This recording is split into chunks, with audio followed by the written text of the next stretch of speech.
All right, hold on to your seats because what just happened on live television is so absolutely bonkers, so completely unprecedented, so politically nuclear that even seasoned Westminster veterans are struggling to process it.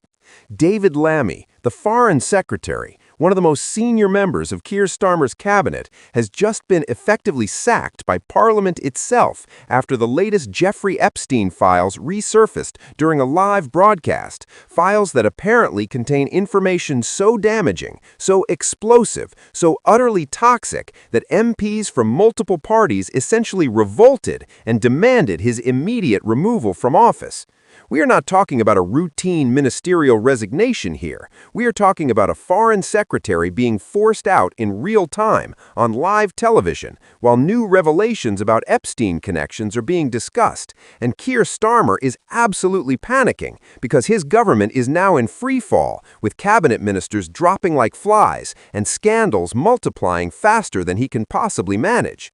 This is the kind of political chaos that makes the history books, the kind of moment that gets replayed for decades as an example of governmental collapse, the kind of crisis that destroys careers and potentially entire governments. And it is happening right now, unfolding in real time, with more revelations probably still to come. If you want to witness every second of this absolutely spectacular political meltdown as it happens, smash that subscribe button and hit notifications immediately, because what comes next could literally bring down the entire government, and you need to be here to see it. So let us break down exactly what happened, because the sequence of events is absolutely extraordinary and needs to be understood in full horrifying detail. There was a live parliamentary broadcast, probably covering a session where the ongoing scandals were being discussed, when new Epstein files apparently surfaced or were referenced by an MP. Now, we need to be very careful about the specifics here, because information is still emerging and being verified, but the reports suggest that these files contain new information about connections between various political figures and Jeffrey Epstein's network, information that had not previously been public, information that directly implicates David Lammy in some capacity. The reaction was immediate and explosive. MPs who were watching this unfold in real time started calling for Lammy's resignation on the floor of Parliament, not through the usual channels of private discussions and managed exits, but publicly, loudly, insistently, from MPs across multiple parties who apparently felt that what they were learning was so serious that immediate action was required. The Foreign Secretary, the person responsible for Britain's relationships with the entire world, was being accused on live television of having connections to or knowledge of activities related to the Epstein network, and the political class essentially said in unison that this was disqualifying and he had to go. What makes this particularly devastating is the live nature of it all. This was not a carefully managed resignation where statements are prepared, where the timing is controlled, where there is at least some semblance of dignity and process. This was a public execution, a political career ending in real time on camera while millions potentially watched. The humiliation is complete, the damage is irreversible, and the precedent being set is absolutely extraordinary.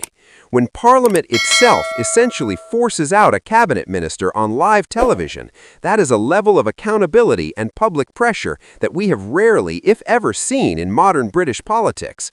Starmer's panic is entirely understandable and entirely visible to anyone watching. He has now lost multiple cabinet ministers to the Epstein-Mandelson scandal saga. His foreign secretary, one of the great offices of state, has been forced out in the most humiliating circumstances imaginable. The entire world is watching Britain's government collapse in spectacular fashion, and he has absolutely no control over any of it, no ability to manage the narrative, no way to stop the bleeding. This is what it looks like when a prime minister has completely lost authority, when events are driving him rather than him driving events, when he is reduced to reacting desperately to each new crisis rather than governing proactively. The specific contents of the Epstein files that resurfaced are obviously crucial to understanding why this provoked such an extreme reaction. Without knowing exactly what they contain, we can infer from the response that they must be seriously damaging. MPs do not call for a foreign secretary's head on live television over minor associations or tangential connections. This must be something significant, something that suggests either direct knowledge of wrongdoing or involvement in activities that are completely incompatible with holding high office or participation in cover-ups of information that the public had a right to know. Whatever it is, it crossed a line that made Lammy's continued service impossible in the eyes of MPs from across the political spectrum. The fact that these files resurfaced on live television is itself interesting and raises questions about how this information is coming out. Was this a planned revelation by an MP who had obtained the files and chose this moment to deploy them for maximum impact? Was this an accidental disclosure where something that should have been kept confidential was inadvertently made public? Was this leaked by someone within government or law enforcement who felt the public needed to know? The how and why of the disclosure will matter enormously in terms of what happens next and who else might be implicated. The parliamentary reaction suggests cross-party consensus that Lammy's position was untenable, which is relatively rare in modern politics.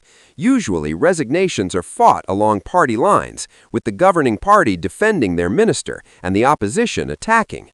But when MPs from multiple parties are all calling for someone to go, when even backbenchers from the governing party are joining the calls, that is a very different dynamic.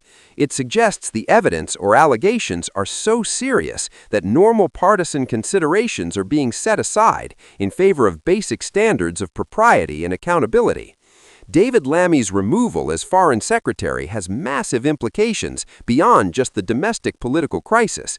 He was the face of British foreign policy, the person representing Britain to the world, the individual conducting delicate negotiations and building international relations.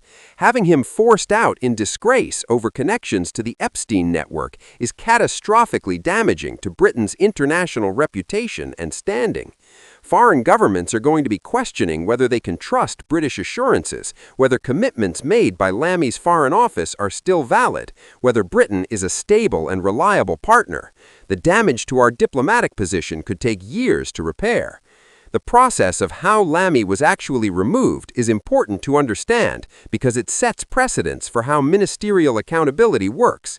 Technically, only the Prime Minister can sack a minister, so what we are really talking about is parliamentary and public pressure becoming so intense that Lammy had no choice but to resign, and Starmer had no choice but to accept that resignation.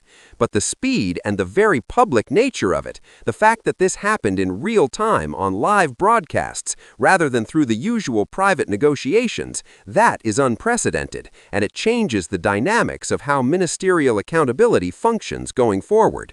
Starmer now faces the enormous challenge of appointing a new foreign secretary at a time when his government is in crisis and when anyone accepting the position knows they are joining a sinking ship.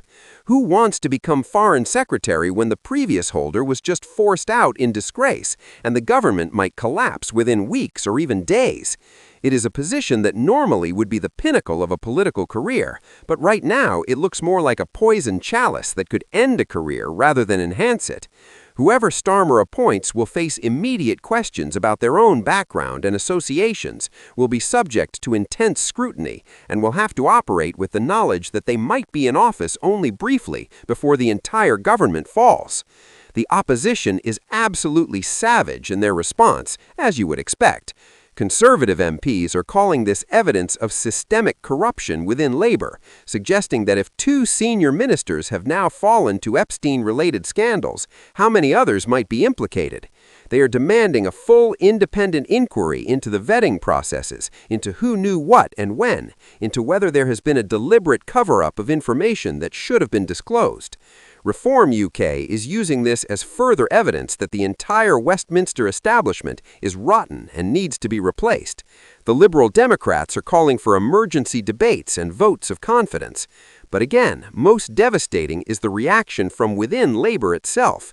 When your own backbenchers are calling for a cabinet minister to resign, when they are not defending or making excuses, when they are prioritizing accountability over party loyalty, that tells you how serious the situation is. These MPs understand that defending the indefensible will only damage them personally and damage the party's already shattered credibility. So they are cutting loose, distancing themselves, trying to save their own political skins, even if it means contributing to the government's collapse. The media coverage is absolutely relentless and will be so for days, if not weeks. Every outlet is running this as their lead story. Every political editor is providing analysis. Every news bulletin is updating as more information emerges. The story has everything: scandal, live drama, connections to one of the most notorious criminals in modern history, a government